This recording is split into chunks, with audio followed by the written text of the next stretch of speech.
For today's video guys, ngayon nandito ako ngayon sa trabaho ko.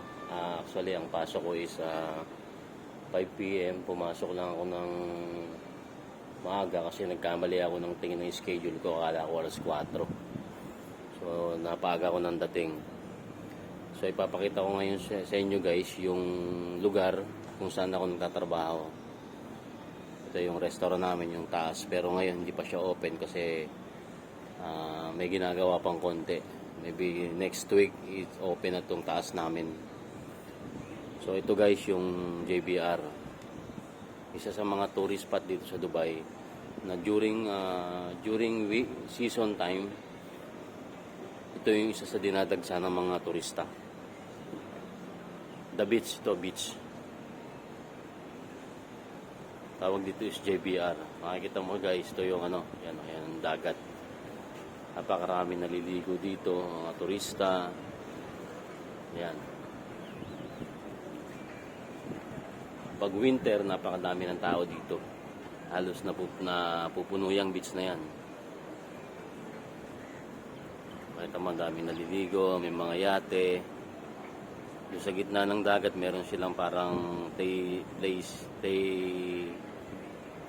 station. Merong mga diving, may mga nagje-jet ski dito.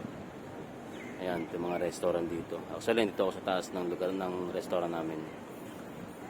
Yung kabilang side na yun, nakikita nyo yung tulay, yun yung access papunta sa Blue Water.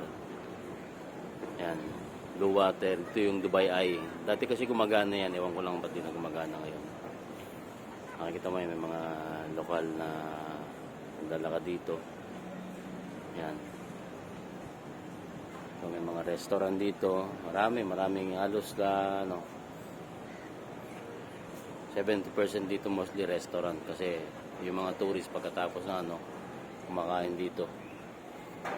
Ito yung taas ng restaurant namin. Yan. Ito sa Hilton Hotel. Yung kabilang side na yon, ito yung na Blue Water. Marami din yung mga restaurant na kung saan is sa mga halos mixed nationality yung mga staff din dito. But tapos yung kabilang side naman na yun, yun yung tinatawag na Palm Jumeirah. Isa rin sa mga spot dito sa Dubai na pinupunta ng mga turista. Yan. Napakaganda guys.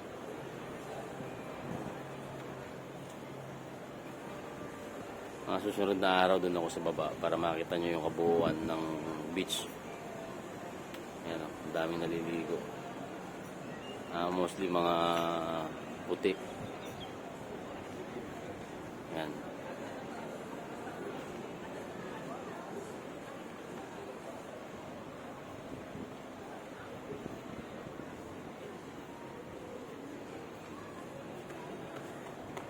Sarap dito pag ganitong time. Jet ski ka. Jet ski medyo may kamahalan kasi alam ko ang jet ski is 625 dirham per hour. Ayan jet ski. Meron din dito na yung tinatawag na parang balon. Pero ngayon wala akong nakikita. Sakay ka sa mga yate. Yan.